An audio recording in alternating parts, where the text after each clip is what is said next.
Bonjour tout le monde, mon nom est Daniel Lafrance, bienvenue à un autre tutoriel After Effects. Aujourd'hui, on vient d'avoir la nouvelle version de After Effects CC 2015. Il y a encore des petits correctifs à faire, il y a des plugins qui ne fonctionnent pas, mais j'ai gardé quand même la version 2014 pour les projets en cours. Il faut être wise un petit peu. Par contre, il y a des choses intéressantes, puis le truc rapide aujourd'hui, c'est sur une des nouvelles fonctionnalités qui est assez extraordinaire, c'est le suivi du visage avec un masque. Là, présentement, on voit la vidéo rouler, mais en passant, une autre chose intéressante, c'est que maintenant, pendant la prévisualisation, je peux cliquer n'importe où, je peux jouer avec des effets. Exemple, je pourrais rajouter un effet ici. Ça, c'est vraiment merveilleux. Sans m'arrêter de travailler, exemple, une courbe. Puis la prévisualisation continue à rouler. Je peux changer l'effet, lui mettre un peu plus de contraste. Puis, et voilà, ma vidéo continue à rouler. Le moteur de pré-rendu est vraiment extraordinaire maintenant. De toute façon, je me propose de faire une revue de la nouvelle version d'ici quelques semaines, là.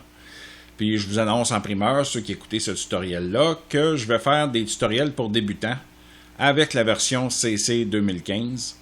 Donc on va partir avec l'interface, on va faire le tour, comment utiliser chacun des outils, tout ce qui est de base là, pour les débutants avec After Effects.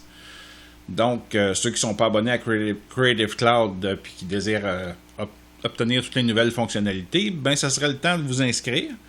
D'aller chercher votre version CC 2015. Puis moi, je vais vous faire des tutoriels dans les prochaines semaines sur la base de tout ce qui est possible de faire avec After Effects, mais à partir de la version CC 2015. Donc, on va enlever l'effet qu'on a mis là, puis même on peut même l'enlever, puis la prévisualisation continue quand même. C'est merveilleux. Je suis très content de cette amélioration-là. Ça va augmenter la cadence de travail de beaucoup. Alors, ce qu'on voit ici, c'est le tracé du masque qui a été fait. Mais là, je vais vous montrer dans une nouvelle composition comment on le fait, là. Ça va être plus facile à comprendre. Donc, on va aller ici dans Projet. On va prendre la vidéo. On va faire une nouvelle composition au complet. Tiens, on va la laisser 10 secondes. On va prendre notre vidéo. Première chose à faire avec la vidéo, c'est de la précomposer. On va garder seulement la longueur de la vidéo qui nous intéresse. Moi, exemple, si je sais que le masque, de toute façon, ira pas à l'extérieur, donc on va partir tout près ici. On va faire B pour Beginning, qui est le début. Et on va aller à la fin voir ce que ça a l'air. Là, on voit le visage de la demoiselle jusqu'ici au bout. Donc, on va faire End pour End, pour la fin. Et on va tout simplement cliquer avec le bouton de droite et faire accorder la composition. Là, présentement, on pourrait appliquer l'effet directement là-dessus. Mais un petit truc en passant, on va précomposer notre vidéo. En la précomposant, on va s'assurer de transférer tous les attributs et de ne pas cliquer ici sur régler la durée d'une composition en fonction de la durée des calques sélectionnés.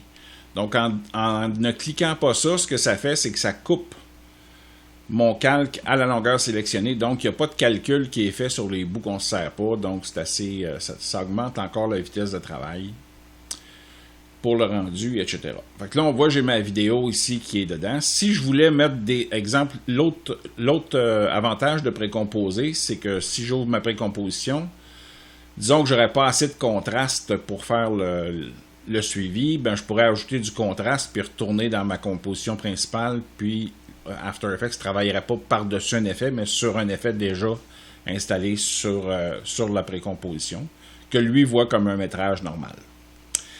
Donc, on va appliquer tout de suite un masque. Première chose à faire, c'est de trouver un endroit où on voit bien le visage.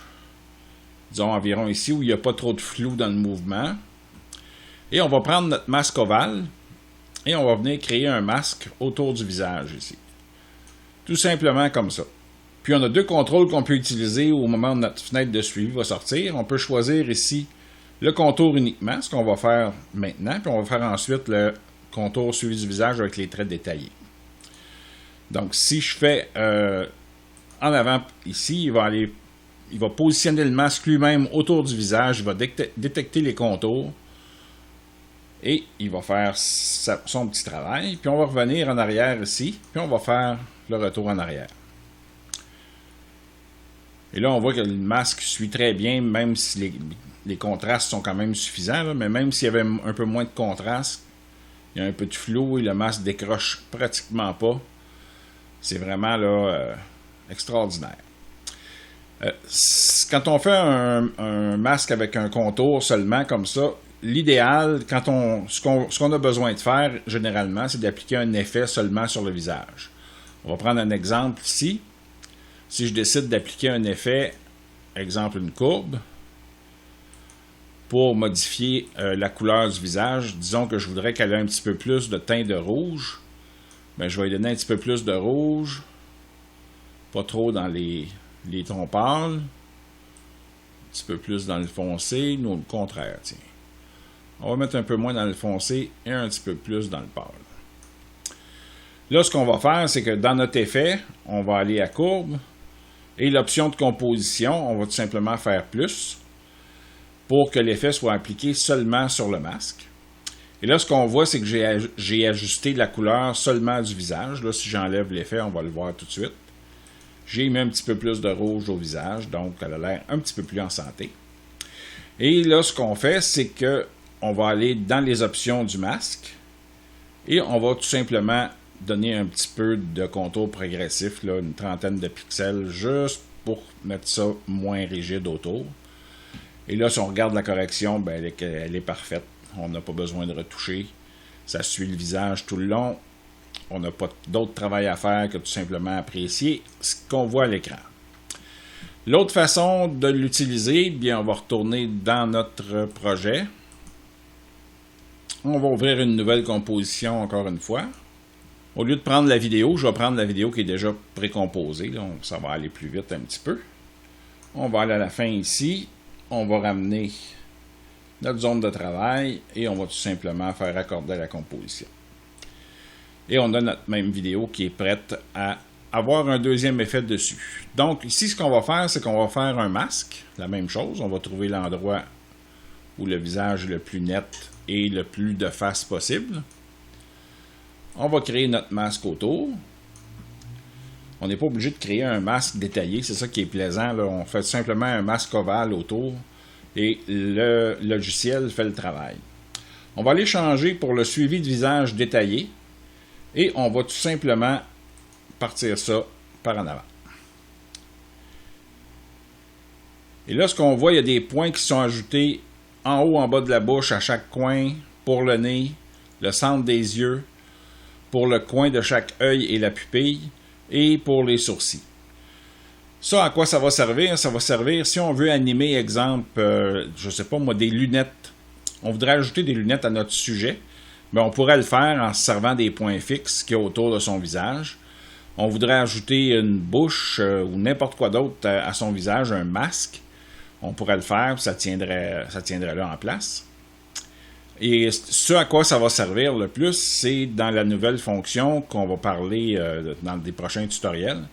C'est Character Animator, c'est un plugin de After Effects qui vient avec After Effects, où on peut animer des images 2D qu'on a pré-montées avant dans Photoshop ou dans Illustrator. Et on va pouvoir se servir de ces données-là du masque pour pouvoir animer le caractère. Donc, on va pouvoir parler, avoir des expressions faciales, et etc. J'ai bien hâte de l'essayer et de vous en parler quand je l'aurai fait, là. Voyez-vous, là, le masque a fait son travail d'un côté. Là, on va aller faire l'autre côté en se replaçant sur le premier, sur le premier point d'animation. Et là, on va attendre que le travail se fasse.